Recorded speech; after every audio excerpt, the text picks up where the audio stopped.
Hey everyone, today I want to talk to you about resiliency. Before I do, I want to introduce myself. My name is Lynn Schrader, and I empower men and women to step outside of their comfort zone and begin living a life that they could have never imagined. I love to ignite a passion and a fire in people who are ready for a change and who are ready for more. So let's talk about resiliency. In my own business, it is so important that I remain resilient. I'm going to make mistakes. Things are not going to go easy.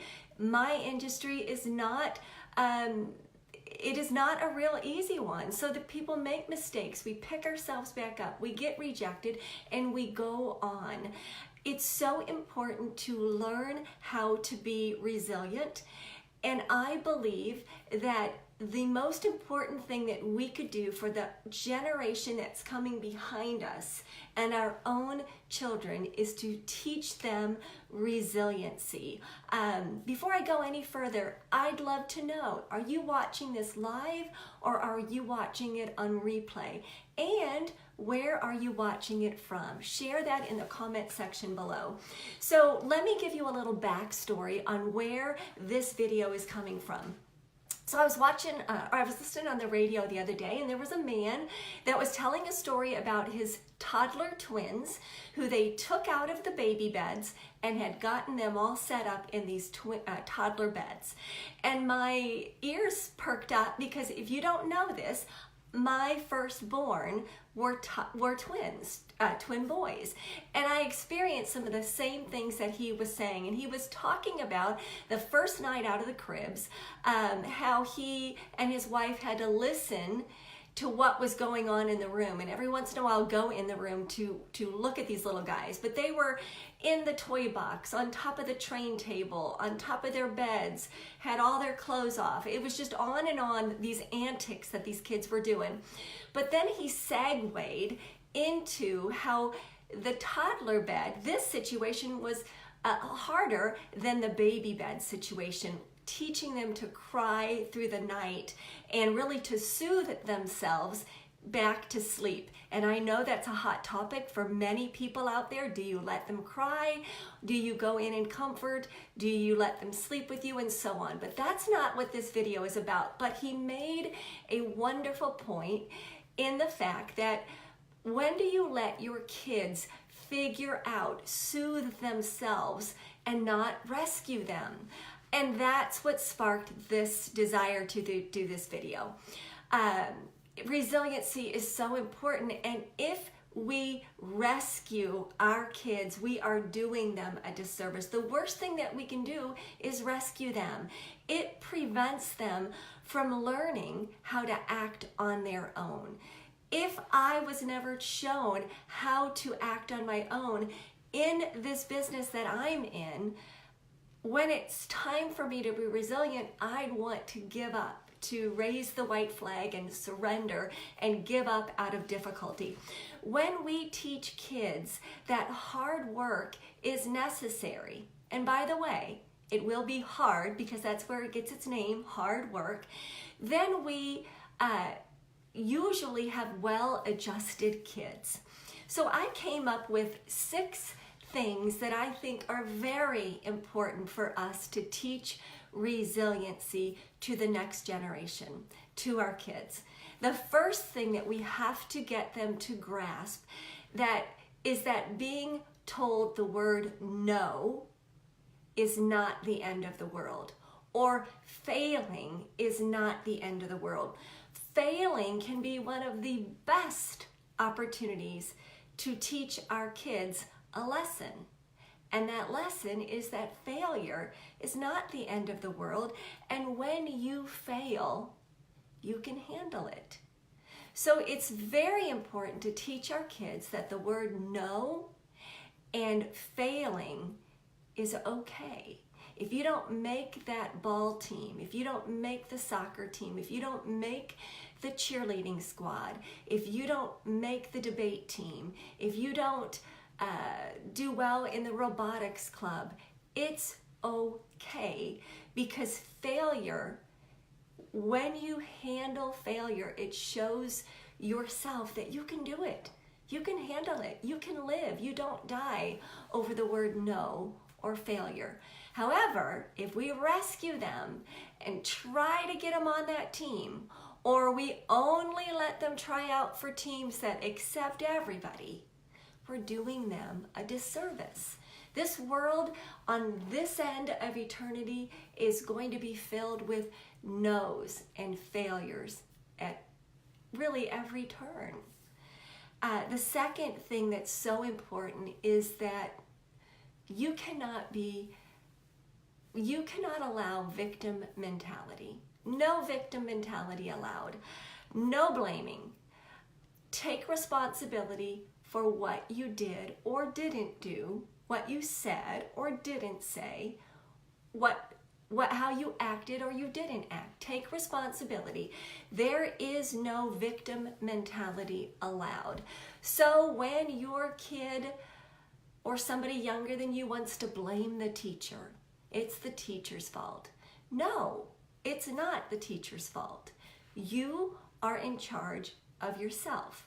No victim mentality allowed. That is one way to teach resiliency, because in my own business, in your business, when you come up against roadblocks, if you are continually blaming everybody else, you will continue to come up against roadblocks and you will never go forward. And if you do, it will be very short-lived. Number 3, teach your kids to not just get over it. Don't just say, "I'll just get over it." Put your big girl pants and get over it. No crying in baseball. That's okay in a way, but you also have to lead into, and I hesitate saying this because it's kind of overused, but get in touch with your emotions and your feelings. Be able to deal with those emotions that are attached to the no's, that are attached to the failures. Get in touch with those emotions, speak about them, identify them, call them out by what they are. I'm angry, I'm pissed, I'm frustrated, I'm disappointed. Teach them how to use those emotions and those feelings so that when they get older, they are well adjusted in the world. You've got to be able to identify your feelings and not shove them down. If you do that, that is a recipe for disaster as an adult. Number 4 is to admit your mistakes and be willing to fall on your sword. Be willing to take the blame.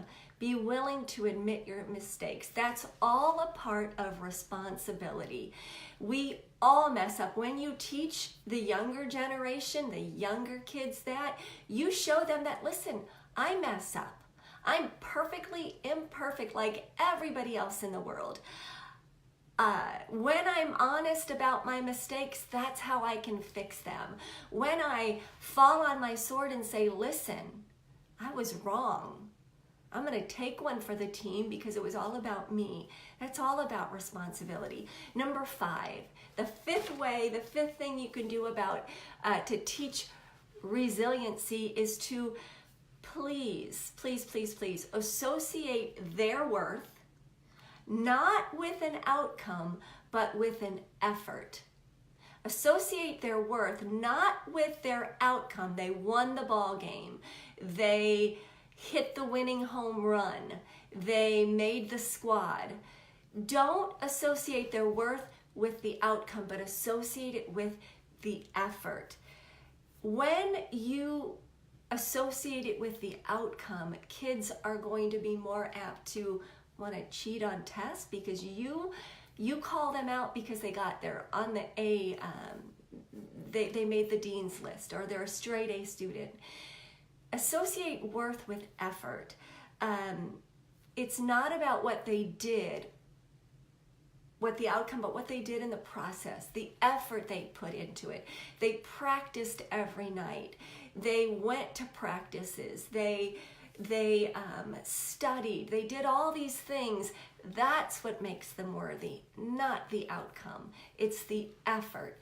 Because, to tie it back to resiliency, again, you're not always going to get the raise. You're not always going to get the job. You're not always going to get the promotion. You're not always going to get the order. You're not always going to whatever. But it's the steps that you took to get there that are important. And that's what you show the younger generation. You're worthy because, well, they're just worthy because it doesn't take anything. But you have to associate that what they do is important, not what the outcome is. And the last one is not necessarily tied in with resiliency, but it's raising responsible kids that don't take things for granted. And that's this, that they must leave whatever they're doing, wherever they are, better than the way they found it.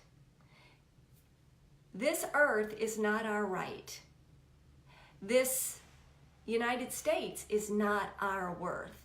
We must leave things better than the way we came into them. Even if it's when you enter a restroom at a bathroom and there's stuff on the floor, pick the stuff up and put it away so it looks better than when you walked in. That teaches the younger generation not to assume that all good things come their way just because they're breathing. No, you leave things better than when you found it for the next person. So that's my thoughts on resiliency. To be a resilient adult, you need to be a resilient kid. You don't wake up one day resilient. You teach them, teach that skill, that trait early on, and then watch your kids not be perfect, but watch them be responsible and adjusted kids. If you got any value out of this, my biggest thrill when I coach people things like this is to watch them turn around and teach somebody else. So I'm talking to you like you were one of my coaching clients. Go ahead and pay this forward. So if you got any value out of this and you know somebody could stand better, they should listen to this, then pass it on, please. And of course, I want to know what your thoughts are. So put those in the comment as well. And thank you so much for watching.